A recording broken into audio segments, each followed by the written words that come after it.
Hello Internet, I'm Jackie Fox, and think of this as a supplementary bonus lore content for the Book of Hope especially. There will be some discussion of Book of Despair, and likewise there will be discussion of the first two seasons of Wodev and how those connect to moments in a spoiler, not necessarily a spoiler-rich way, but there are definitely going to be spoilers for the first two seasons of FFBE in this video.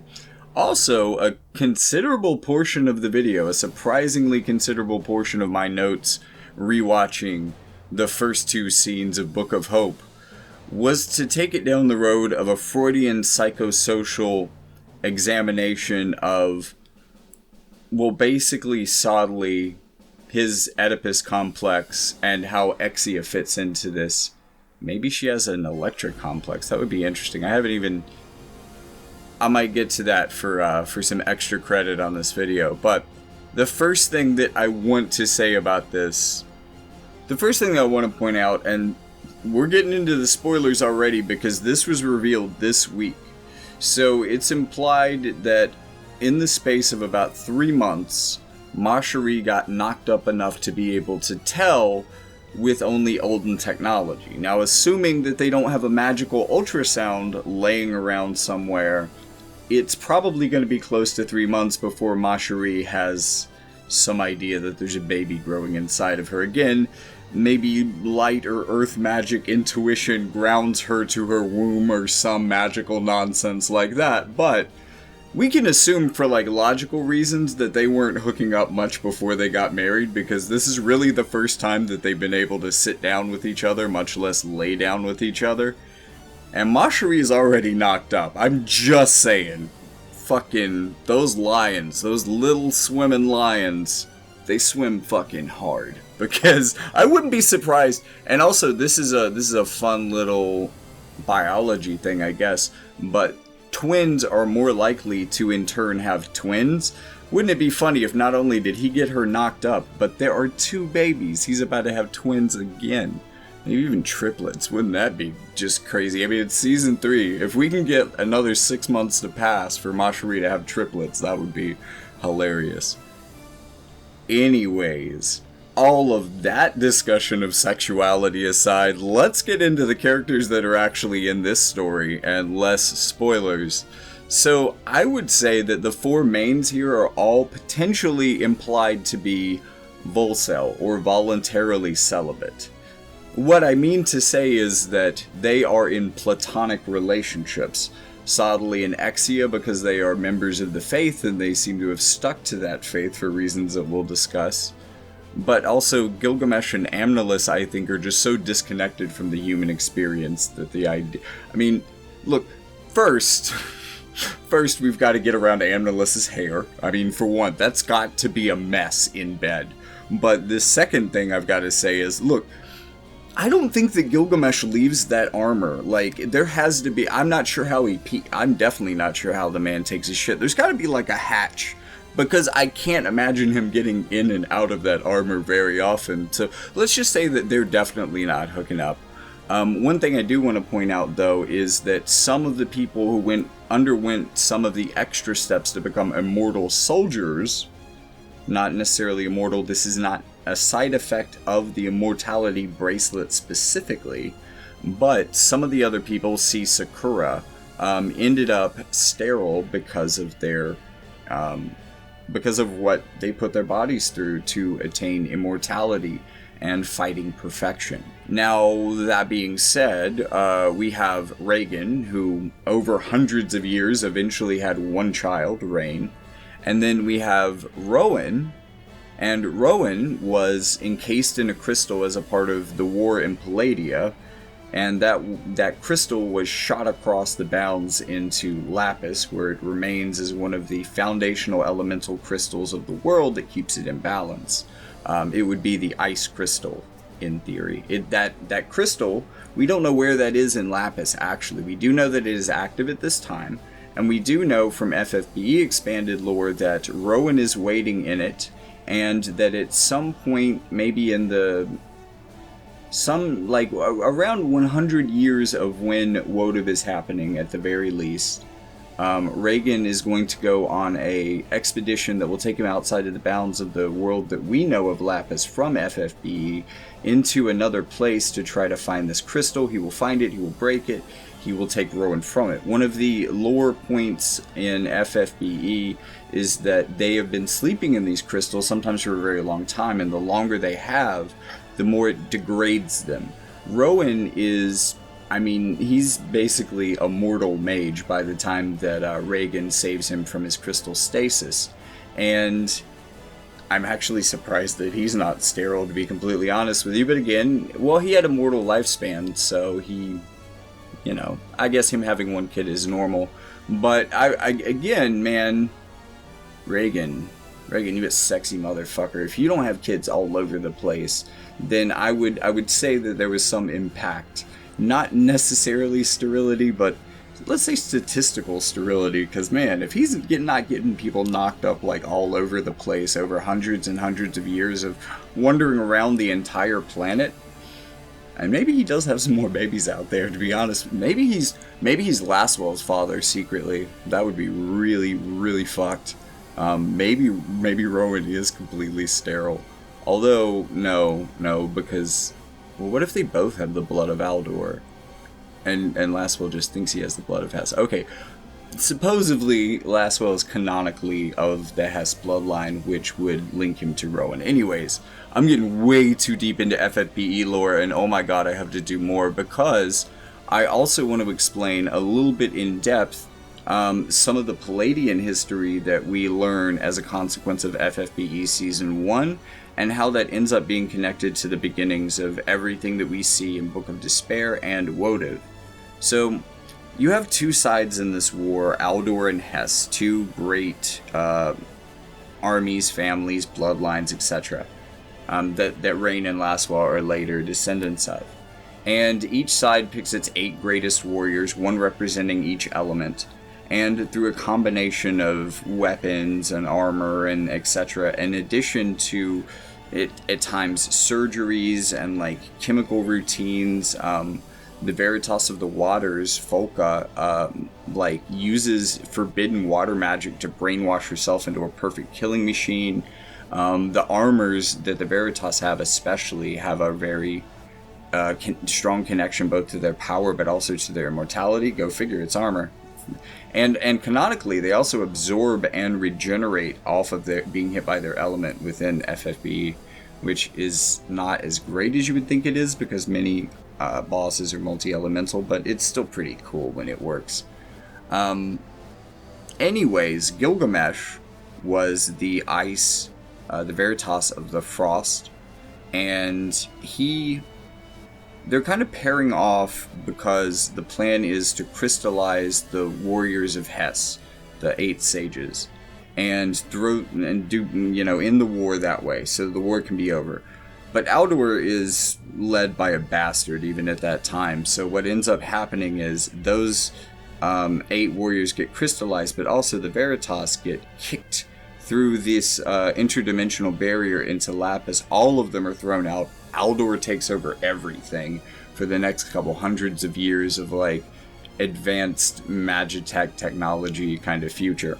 While that is happening, 2 people actually happen to be kind of absent, because Gilgamesh goes off to crystallize Amnilis, and I'm guessing that actually never happens. That would mean that Amnilis was the only of the sages that was not crystallized and has no crystal degradation or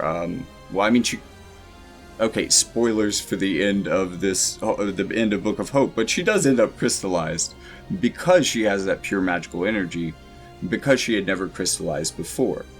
So, I was guessing previously, about a year and a half ago, that the crystal was actually Rowan's crystal, and that at some point Reagan would show up, and he kind of has in JP, technically not in the story, but at least for Gotcha. So I got that prediction right. It just, he didn't show up in the story, he didn't release Reagan, but also Amnilis maybe in the crystal, or in the Realm Scourge or something, who knows. Amnilis may be released in Season 3, or recovered or revived or something. So there's that to look forward to. Also, it would be cool to see Rowan's crystal and Reagan be brought into the story as well, even though it's not this one. It may be somewhere in Ardra. It may have been a crystal that maybe like Curry or Sadali would know about. Just spitballing. Anyways, so yes, Amnilus never crystallized and Gilgamesh never crystallized her. So Gilgamesh, by the way, and let me sum up something I said in the lore video, Gilgamesh historically is probably the most iconic recurring Final Fantasy character other than Sid. And in every game that Gilgamesh has been in, he quests after the Excalibur. He never gets it. He usually gets faked out and ends up with the Excalibur or some such like that, while the player gets the Excalibur. But in FFBE canon, upon meeting Amnilus, she does some magic, like artificer shit, and creates a sword called the Excalibur. A sword that has the ability to cut through both time and space in a dimensional sense. But not only that, they go on a quest for some ancient power source. They retrieve it and they turn it into, or fuse it into the Veritas of the Frost armor to make the armor that we currently see Gilgamesh wearing. And that is the armor that she created for him. Okay, so one thing I do want to bring up in this video is the whole Magitech Palladia thing. And I've mentioned it before, but one thing that I want to make really specific about the armors is that often these armors allow the users to wield and manipulate emotional energy as their own power, using their emotions as a strength, and using those emotions to further a connection to a specific element, often, or at least in the case of the Veritas. Now, not all of the Veritas' armor drove them mad, so there's not a real direct correlation with the greed armor or the accursed armor that Stern wears. However, this armor was made in a sort of replica sense of the original armor, and it was also specifically cursed in a way that would eventually become a time bomb for Gilgamesh. So there are armors like this that warp people's emotions, and it seems that these are being made by Sadali and not Gilgamesh. Meanwhile, Gilgamesh has his own stockpile of resources, potentially including armors of his own from Palladia, and other just relics that he has from Palladia that show up sometimes as simply as vision cards. So using the Excalibur, they then realm walk, and editor Jackie is going to have to include, I need to go back to the end of the main story of Season 2 and find out exactly how the realm scourge yada yada yada works into this, but I guess I'll fill that in later. And then, you know, they have the realm scourge, they have it back in time, so they, you know, Book of Despair. Anyways, so that should catch us up to Book of Despair. That being said, getting back to the Freudian analysis of this, Sadali and Exia are both codependent, and also so are Gilgamesh and Amnilus to a lesser but also notable degree. Sadali clearly loves Exia very much, and Exia clearly loves him very much. Like, I can't imagine what it's like spending multiple centuries getting to know a person, even if it is a perfectly platonic relationship, and maybe especially if it's a perfectly platonic relationship the whole way through. Because again, they have lived multiple centuries together and ain't got no babies. They either aren't, like, I guess, you know, King Mont, Queen Mashari just got married. They're christening the wedding. Maybe they aren't getting hooked up with the magical contraceptives that Sadali and Gilgamesh have access to, but either they're shooting blanks or they're not shooting at all, is what I'm saying, because even if you are practically sterile, even over hundreds of years and hundreds and thousands of attempts, you're still probably, you may have a baby, I'm just saying. If it hasn't happened, it's not happening. So there's a Freudian concept, I believe it's called redirection. It could be something slightly different. It may be projection, actually. But Sadali clearly loves Exia, and he is clearly also redirecting his sexual energy for her into his faith. So losing his connection to Exia will lead in a direct waning of his desire to follow Gilgamesh, and this ultimately culminates in 1:14:20 and also has completely different effects on other aspects of who Sadali is, but we'll get there later. In a similar way, Exia shows that she redirects her love of Sadali into her faith for him. Even though her role is similar to the one that she described Nelsus wanting of her, except in perpetuity. And there is a lot to be said for the fact that she seems to despise Nelsus and seems to love Sadali for whatever reason. I mean, well, he was a good boy. He was a very, very good boy. Like, for centuries, she couldn't have picked a better man. I get it. But, like, she is effectively doing the exact same thing as being his oracle for him to attain more power, even kind of behind her back, in a sense of she doesn't retain nearly as many memories as he does. So basically, he becomes Nelsus in that respect, and she continues to love him for it, because a labor is not always so much of a labor when it is a labor of love. Anyways, she redirects her sexual energy and love of Sadali into her faith for him, which in turn builds into his faith in Gilgamesh, which is already where he's redirected. So basically, he's the conduit through which both of their sexual energies is redirected into their faith. And this is kind of the intention of using celibacy as a tool within monks and within priests, that they will inherently redirect their sexual energy into their faith and their belief in God, except to the nth degree, because he's literally working for God. I mean, well, as much as anyone can be a god in this universe, necessarily. This is part of what it takes to become a member of a group that calls itself Proud Boys. Getting punched by a group of guys while naming breakfast cereals to join the self-professed Western chauvinist fraternal organization. And let me bring up another thing, and let me just kind of go a bit off topic for a minute and talk about Nier Automata, because I love this game.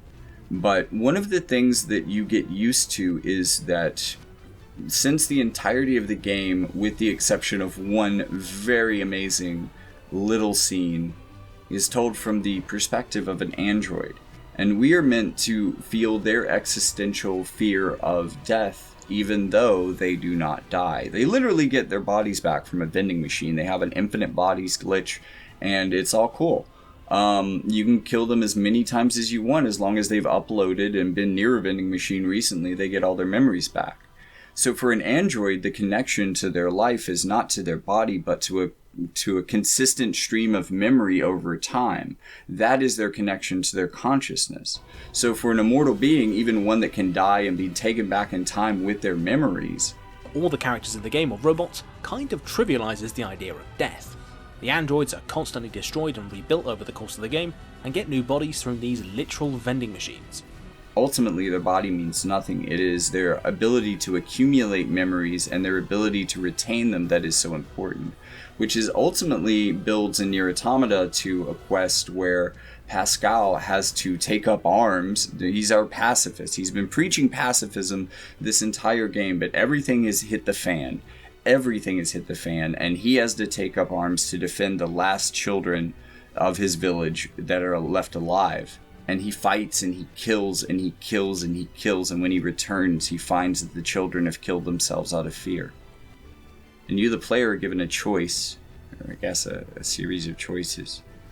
He asks you to end his misery, and you can either kill him, or, and he's disconnected from the, they're all disconnected. All the machines are disconnected from their hive mind. They can't re-upload, so if he was killed, I mean, maybe there's a backup Pascal, but I don't think that they imply that, or that will ever be a thing that's possible. If he kills him, he's gone. And you would think that the kinder thing would be to take his memories. But those memories are more who he is than his body, or you're meant to realize that, especially by the end, which I won't spoil, like the very end of it, even though this is pretty deep into the game, this is like third or fourth playthrough that we're talking about. Or you can leave him alive, but he has to live with those memories. As terrible as they are who he is. I couldn't erase him. I couldn't kill him. I had to let him live with that, even though it was crushing. Even though it made him ask me to put him out of his misery. How could you hate Anyways, with all of that being said, you can see how I make that connection to this story, and especially with Sadali accumulating memories and accumulating power through those memories, as those memories, which are relative and kind of equivalent, as I've said in the story, to the soul. And likewise, I mean, that's the same conclusion that you would have following an android through Nier Automata, which is why I brought that in. But also that Exia is retaining her innocence and purity, and perhaps her perpetual, youthful... She isn't developing a lot as a character in the same way that Sadali is, and one of the reasons for that is that she has no basis on which, no memories on which to learn from lessons in comparison. Like, she's probably lived for many centuries, and she's probably retained some memories other than just that one death that she was reawakened for.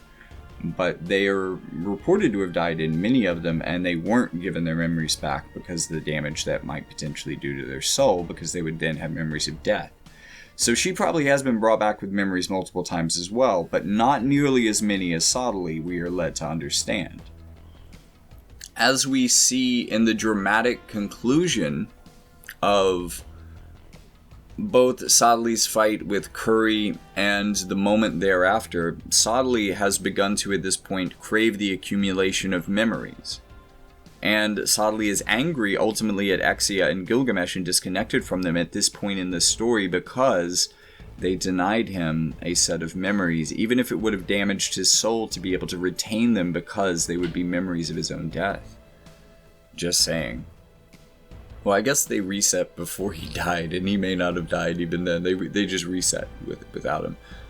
Anyways.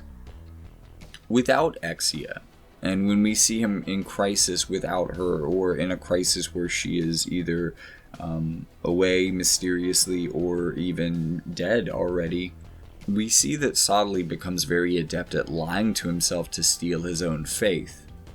We see that in scene 1 of Book of Hope. Over time, this will become a spiral that will lead to self-delusion and madness. Because I've already explained Foka and how she used forbidden water magic to manipulate herself into a perfect killing machine. Sadali is using just psychology and self-manipulation and delusion and lying to himself and believing his own lies to do a very similar thing to himself psychologically to warp him into the Sadali that we see him becoming from Book of Hope scene 2 onward into the main game. Okay, so I want to talk about some of the symbolism in this scene, visually speaking, between Glaciella and Curie. I think it's really cool how she kneels to him at first, and the way that, they framed the chat bubbles really well in this, while also demonstrating that they are at polar extremes in points of the screen. And that she is kneeling while he is standing, both that and on a platform that is higher than her, atop some steps that she is kneeling in front of, to really demonstrate the power that he has over her in this timeline. I believe the people can be led and protected without standing above them. You think you can do such a thing? It is not a matter of whether I can or cannot. I will do it. But also, when he talks about how strong she is and how much he respects her, it's only after she has stood and no longer kneels in front of him. Even then, though, she is still ultimately below him because of the platform on which he stands before his throne. The kingship literally still elevates him above her even when they are standing as equals. And I just thought that the cinematics of this really brought that home very well. But also it was a good scene, and I didn't want to talk over it at the time. So Glaciella also steps up to mercy kill Prince Mont. Well, I guess he's not Mont. He is just Mont. This is pacifist Mont. Glaciella steps up to kill pacifist Mont for Stern, and this mirrors the same relationship and dynamics that Mont has with Ma Cherie, and I can prove it because going back to post snake venom bit Rob, where he's afraid that he's going to turn into a snake monster and murder his own people, someone has to mercy kill him, and Mont steps up to take that burden on himself because he knows that if he doesn't, that Macherie has to, and he doesn't want her to live with the burden of having murdered her father, a burden that his brother likewise lives with. You've grown stronger, Mont. Because I have more to protect now. Slay me and open the gates to a new age!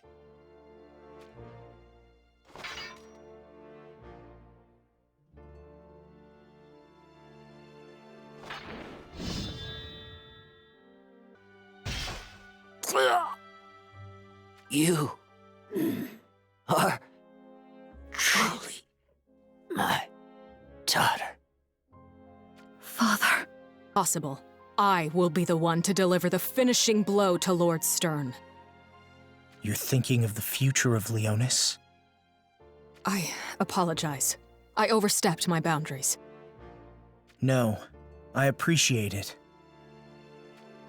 However, I cannot allow you to do that. Furthermore, their fight is a mirrored inverse of the ending of their fight from season 1, except that they're really aiming to kill each other.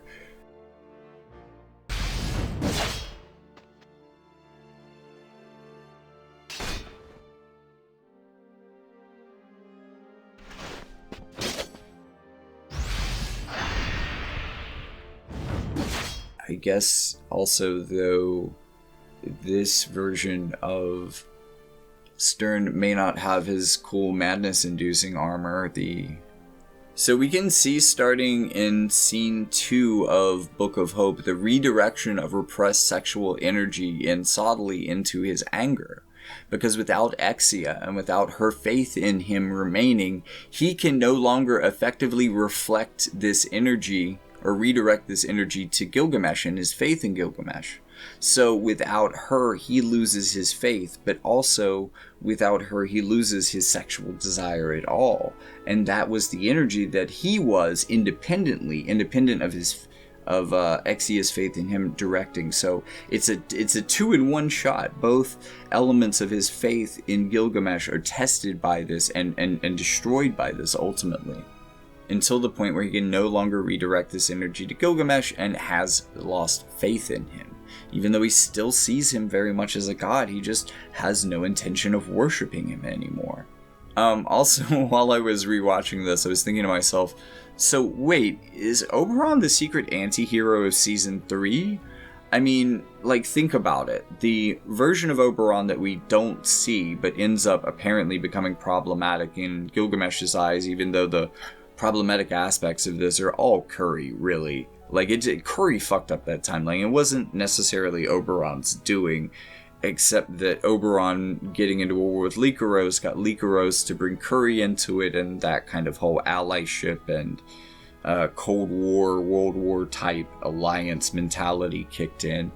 But importantly, Rundle, by the end of season 2, even probably by the end of season 1, has obliterated Lycaros. So ring mad Oberon is not necessarily going to have to go after Lycaros, for one. And for two, Curry is already dead. Now, while we do have the whole Rosalina Glaciella situation going on, I mean, that does effectively mean that Wizette is in a state of civil war. And maybe even especially while Wizette is in a state of civil war, it becomes very unlikely that they will be able to interfere with whatever Oberon ends up doing. And while he was definitely a deluded simp for Jaden and may have gone completely off the bend after he cucked himself and got to see himself cucking himself, which also the mindfuck about like him dating triplets and yeah, how that ended up working out without going into more spoilers. Like, if he can keep his shit together, he might actually be the one off-screen kind of deus ex machina that can come back to tip the balance with the Realm Scourge, potentially and hopefully without using the Mournblade, because good god, the Book of Hope foreshadowing on the Mournblade was not kind. So let's not do that. Hopefully. I also want to make a callback to something that I pointed out in the Book of Despair in relation to Oberon. The first time that we see the King of Lycaros take 2 rings, he was like a tribal leader when he got the 2 rings. I can't remember if, I think we see his castle after he gains the 2nd ring. I'm not sure if he had it before. Let's just call him the King of Lycaros, gains 2 rings, and becomes so drunk with power that he challenges Gilgamesh, before Gilgamesh is like, ha ha ha, flash. Give me a ring back, bitch. So, like, Oberon is considerably more powerful because of the wild card that Gilgamesh seems to put a lot of stock in, of the blood of the dragon. If anybody getting a huge power boost is going to be, like, insanely powerful as a wild card, it's going to be Oberon. Will he be the surprise anti-hero? I don't know. Will he be Vegeta? I don't know. Will he just be a wild card? Probably. But Oberon is definitely a character to watch, both in-game, because he's going to be getting a really, really early and powerful reincarnation as soon as that system goes live, but also in the story. Alright, so remember Chekhov's gun? Oh man, there are so many instances of Chekhov's gun within this game and its lore, and man, they really start to pile up after a little while. I guess you could also call these MacGuffins as well. There are just a lot of MacGuffins going around. And just one that I want to bring up, since we were just talking about gaining 2 rings makes you drunk with power, there are 3 rings in play, and these are a magical artifact that has made lesser men feel as though they were on the realm of gods. So, implications for Season 3, we have Chekhov's rings, the state of whose hand these rings remain on. I mean, maybe there's some Lord of the Rings stuff and he gets his hand chopped off and that removes the rings, although he's wearing one on each hand. Maybe he loses a hand, somebody grabs, like Garvel just clutch Catone, comes in, swipes the hand off the battlefield. Now Catone has a ring somehow, but she can't get back to Mont, because she would give it to Mont, but she can't get back to Mont. Now she has to use the ring to fight herself out of a crazy situation. I don't know. But I think that Chekhov's rings is a concept to watch in Season 3. But also at this point, Chekhov's bracers, like, we got a lot of bracer backstory. Finally, that was confirmed in the lore for why certain people have been, like, I think from the very beginning of the game, from like the title loading screen as you were first downloading this game, Sadali has been in there for a while, and he is a self-proclaimed god. No, wait, he is the immortal something or another from his unit being released. Oh my god, this is the perfect place. I forgot to, I didn't really forget to, but I didn't find a place to, and I was going to do it in the 3rd, and the 3rd was going to be a part of the Book of Hope. There wasn't going to be a Book of Hope Part 2. But Amnelis does not have a mobilize in her kit by any means. I don't understand that flavor-wise, Gooby. Anyone responsible? Like, the biggest part of why this world is allowed to be unraised by the Realm Scourge by a sin-level badass monstrosity is the fact that Amnelis has fucking immobilize. And I get it, she's a vision. She is a vision of Amnelis, also called it. She also makes an appearance in an art book as Mysterious Woman / Slumbering Deity. Actually, the whole idea of her being a slumbering deity, even though we see her very much in the flesh, is kind of interesting to me, making me think that potentially she's a vision. Over a year before it came out, based on the leak name, or was it an art book name? Yep, well anyways, I called it that she was a vision. But even a vision, if you can immobilize sin for centuries, you should at least have some basic immobilize in your kit, or like a really powerful, like a really high chance to proc immobilize move, or an immobilize on an AoE, or for lore reasons immobilize on the LB. I do not understand how this didn't happen, and I do want to gripe about it, but I'm done. By the way, at this point we also have Chekhov's relics, and there's a lot more of these than I can keep up with. We have the armors that drove all of our kings mad, including Curry.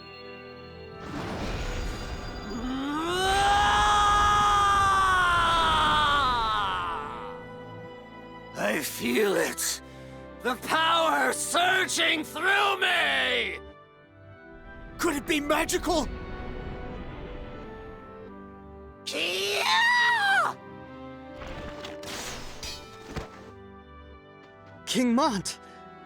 Are you unharmed? What incredible power for a single blow!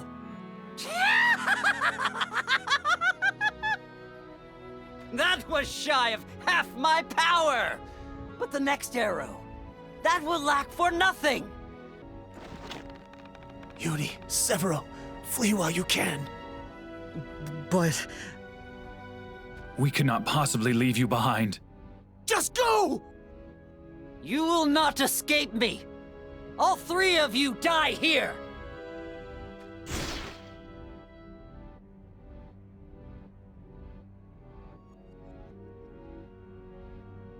Damn you! I am naive, you say. It seems to me you are just as guilty. Sergius! King Mont, I beg of you, do what is right for Wizette.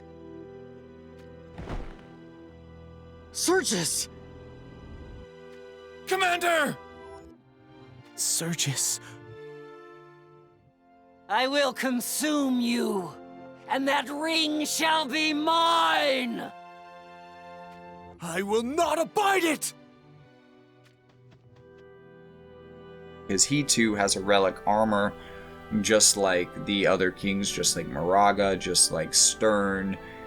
Anyways, there's a lot of non-armor relics out there as well, some of which have been destroyed, but the temporary death dagger that Sadali seems to have covered from the Three Stone Chests quest line that I think was in Season 1, and was in Season 2 as the thing that his minions were hiding from him that he ultimately obtains, and the thing that makes him so excited that he retreats from battle. So we know by the end of Book of Hope that he has a reality reset button, but not only that, he may have a death reset button. I would be, if it were that simple, if it were not more convoluted than just having this dagger, I think he would have tried to bring her back to life already, or maybe he has and it's failed, I don't know. But as far as we know, Exia is not back in play yet. And also, him capturing Amnelis' soul may be a part of a way that he might be planning to bring Exia back to life through some kind of Hojo shit, to be quite honest. I also want to point out this scene in a way that I didn't explain before. This is the perfect example of Sadali lying to himself and becoming so deluded that he cannot see objective reality. Ooh, Curry has just laid into him and just explained point blank one of Sadali's lies to him from this one scene before shooting him point blank as well, and still he soapboxes about not speaking any falsehoods, which at this point I think you, me, and God all know is an obvious lie. Then Sadali repeats this lie to his god as well as Exia, who is even a more closer connection to him, a man of faith in his god himself, but his platonically connected forever companion nun Exia. And in lying to her, he finally tests her faith in him, as she sees her worst premonition of him so far coming true right before her eyes. I also want to bring in the idea of an Oedipus complex, because Gilgamesh recognizes that once his sexual fascination, or his repressed, redirected sexual fascination with Exia redirected into Gilgamesh fades and wanes, that he will soon choose to kill his father and supplant him by resurrecting his mother in Exia, because let's face it, Exia has very, very, very firmly been established to parallel Amnelis, just as Amnelis too parallels Gilgamesh as a self-appointed god.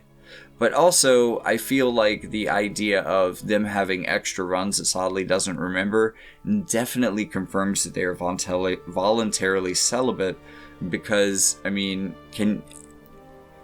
even if there's babies and Gilgamesh is killing them off or something and not allowing them memories of the fact that they raised a child together or something, I just feel like the idea that these are happening behind his back and there's so many more than we realized which also I think implies that they're not jumping all the way back in time, but kind of jumping back to when, shortly after the shipwreck, I assume, because even in the later timelines, Thorbold in scene 3, which is the last of the timelines, still references Quill meeting him after he washes ashore. So they seem to be, and this should conserve energy and allow them to do all these extra runs that we would have assumed that they wouldn't be able to do from the way that was explained earlier on, and how so many off-screen runs can happen because they're actually using less magical energy to jump only maybe a few centuries into the past, instead of going back maybe like a millennia or something, or 500 or 600 years.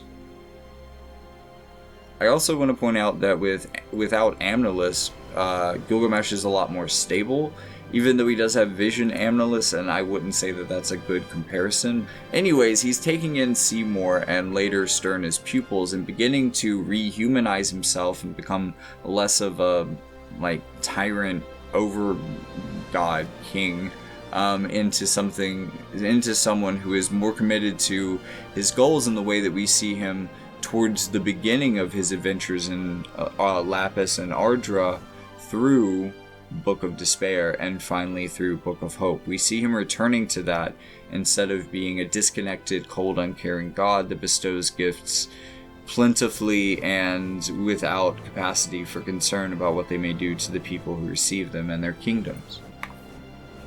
Anyways, that is all the extra lore stuff that I wanted to bring in, as well as the psychosexual evaluation of Sadali's motivations, which I didn't expect to make more sense, and then I watched the video with that in mind, and I'm like, wow, there is some repressed humping going on in this story. Good God. Yeah, this is what happens when you don't let Sadali get any. He turns into the Joker. Anyways, I'll see you in the next one.